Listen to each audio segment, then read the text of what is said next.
Okay, so we've got this schematic in front of us now, and what I'd like to bring to your attention is these two components here, PQ82 and PQ83. These are the two MOSFETs that we talked about earlier on, and next to these two MOSFETs are the resistor, and here is also a capacitor, PC332. Do you remember earlier on when I mentioned that I removed a capacitor, right? So removing that capacitor had no effect. This whole line was still shorted to ground, okay? Then what I proceeded to do was to remove PQ82, which is a MOSFET, and they were still short to ground in the line. So it wasn't that MOSFET that was causing the problem. What I then proceeded to do was remove PQ83, which is another MOSFET on the same line, and I did the tests and the short was still present.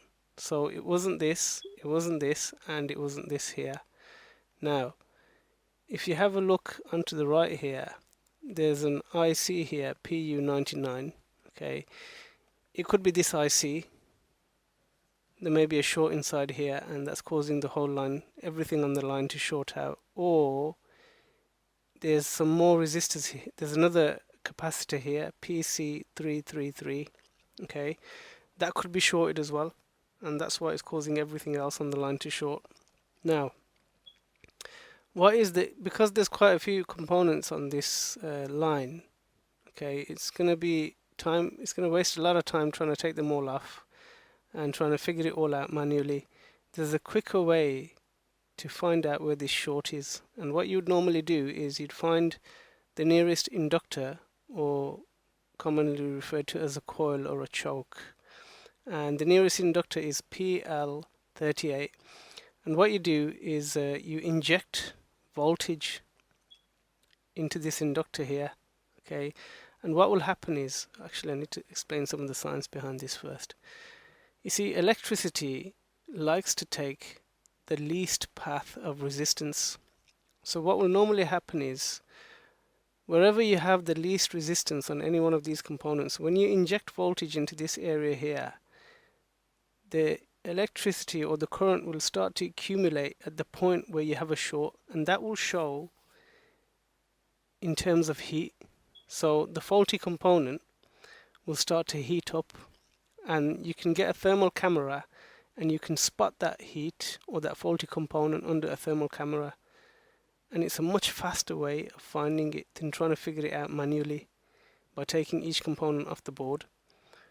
So let's go back to the board now and let's locate PL38, and I'll show you what we did and how we found where the short was. Okay, so we've turned the board over, and these are the two components that were mentioned in the schematic, PL38 and PC333. PL38 is an inductor, and PC333 is a capacitor, and they're on the same line.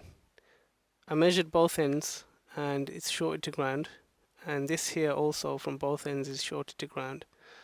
So what I then did was, we want to find this faulty component, and remember what I said about injecting voltage and the faulty part should heat up. So what I did was I injected voltage at this point here into the inductor. I injected 1.8 volts, and it's on the voltage injection tool, it showed that it was pulling about 4 amps. And what happened is, I got the thermal camera and I started observing the board for the heat, where the heat is gathering and where it starts to heat up. And would you believe it, what I found was that this component all the way down here, do you remember I mentioned this in the beginning, the PCH, this area inside here started to heat up rapidly, okay? Now, what that indicated to me was that the short is either underneath the IC, where the solder balls are. Maybe one of them heated up and started touching each other, or the short is within the IC itself. But either way, this was the problem area right here. So what I proceeded to do was to remove this IC. After removing this IC, I then went back and I measured all of the components that we were having issues with before, PL38 and PC33. The short had disappeared. There was no longer a short there. I then turned the board over and I went back to the area here, and PQ82, there was no short present anywhere around here.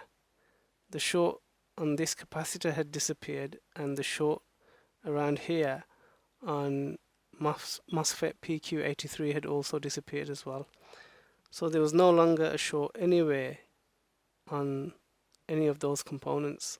That entire line was now unshorted.